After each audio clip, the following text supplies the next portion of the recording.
We're going to talk about some projection for the housing market for people out there. And very excited. We're going to share with you some a lot of good data. And in my estimation, is indisputable. It's not misleading. It's not inaccurate like you see out there in the YouTube world, in the social media.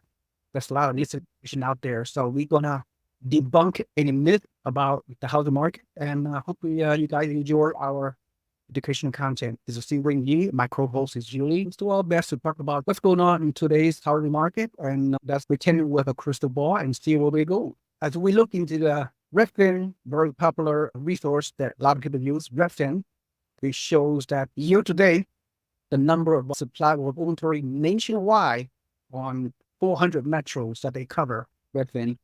Right now, as of the latest data, May of 2024, May 24 timeframe, the supply of inventory available nationwide is approximately 3.2 months supply of inventory. Just to reiterate, a balanced market for supplies equal demand is around 5 to 6 months supply of inventory. But we have 3.2. So with that in mind, Julie, would you agree that we are still there's still a seller's market? There's still a acute shortage of homes out there for people to buy. That's true or false? Oh yeah, no, I agree with you 100%. Yeah, definitely. Yeah. And this trend right here, 2024, the yellow mark, and these other three trends right here, for 2 years during the pandemic. And back in 2023, the supply of inventory last year, the supply of inventory is even lower. It's less than 3 months supply.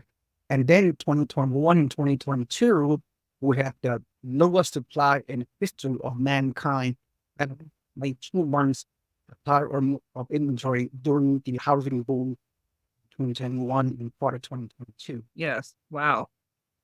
Then on all this misleading, all this doom and gloom, the sky is falling, the crash bro horns out there, they are just brainwashing people's brain, thinking the housing market is a crash, this and that.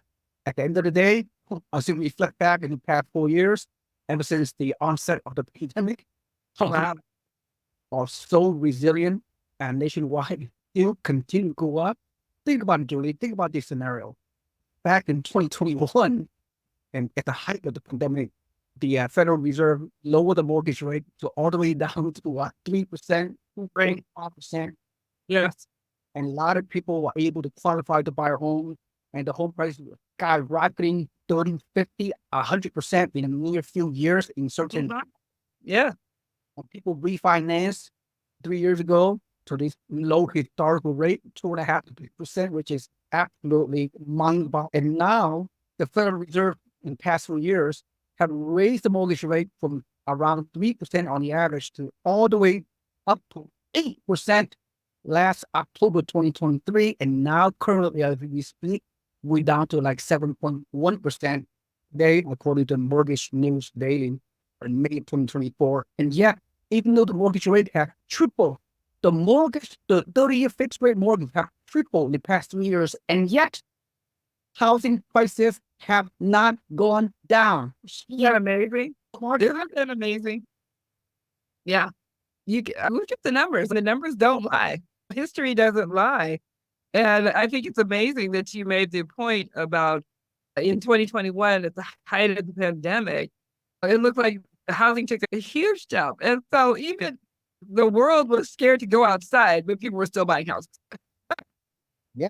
Yeah. Hindsight is 2020. And I try to motivate our investors to buy as many properties as possible that can afford. Back in 21 and part of 2022, most did not, and they can regret it forever. Right? And the people that did, including myself and you, also, Absolutely. we took action during 2021, 2022, and look at your portfolio. Look at my portfolio, and look at the portfolio of a handful of investors that we encouraged, and they took action. There was a scary time back in 2021. Some people think the housing market is going to crash in 2021. Opposite happened. Housing market not only did not crash, it skyrocketed to a historic high within 18 months time during the latter part of 2020, in January 2021, and the first 2 quarter of 2022. Right.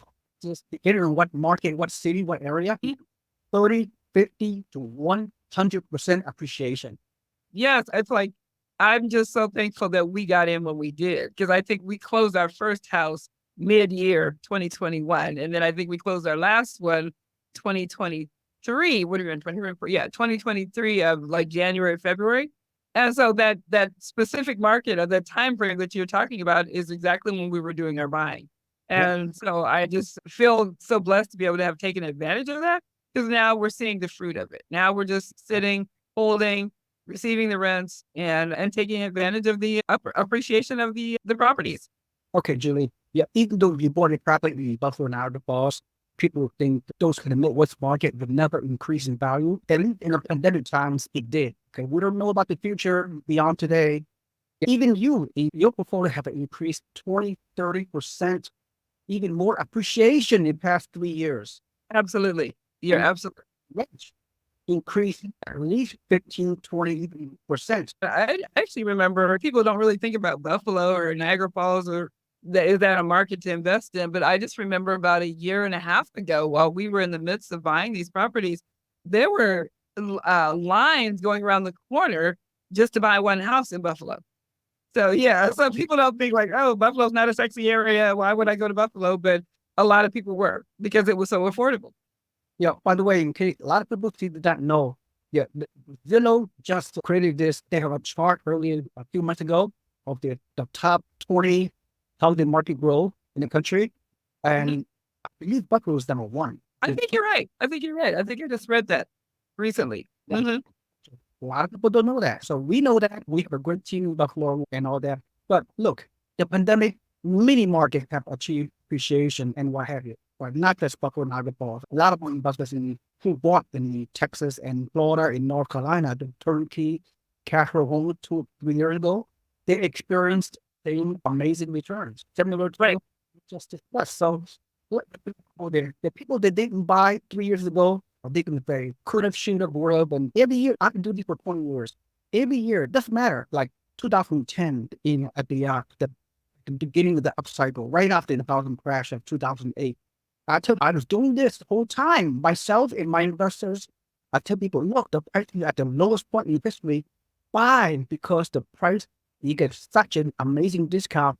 And people, every year, people stay in the sidelines. Not only our members, they can say, oh, the market's going to crash. Oh, the prices are overvalued. I'm going to wait until I get a better deal. Every year, people say that. 2010, 2013, 2015, 2019, right before the pandemic. Oh, 2019, some of my investors said, oh, the market has peaked. Oh, I'm not going to buy. I'm going to wait until get a deal. I'm going to wait until the recession. I'm going to wait until the foreclosure crisis come. It didn't happen. Then in 2021, when the pandemic occurred, when we got a historic mortgage rate, rate of 3%, which is mind-boggling. And Right. I keep telling you, you need to buy, because you're never going to get this low rate ever again. You can cash flow so much and increase so much. A lot of people didn't do it, right? Yes. Yeah. Same thing right now. Also, we are moving to 2024. Same mind-boggling mindset. Oh, I'm going to wait until the housing market can crash. Oh, I'm going to wait until the next recession. Oh, I'm going to wait until the commercial sector going to crash. What in here? Oh, Egypt people. What am I going to say? 10 years from now, 5 years from now, we can look back to 2024, and I'm going to hear some of my investors going to say, "Oh, Seewing, I should have bought in 2024 when all these great discount incentive deals are happening, cash flow over the months." But they didn't. That's the human nature, right? So Make a point. There's never a bad time to get into real estate. It's not like you have said before. It's not trying to time the market. It's time in the market.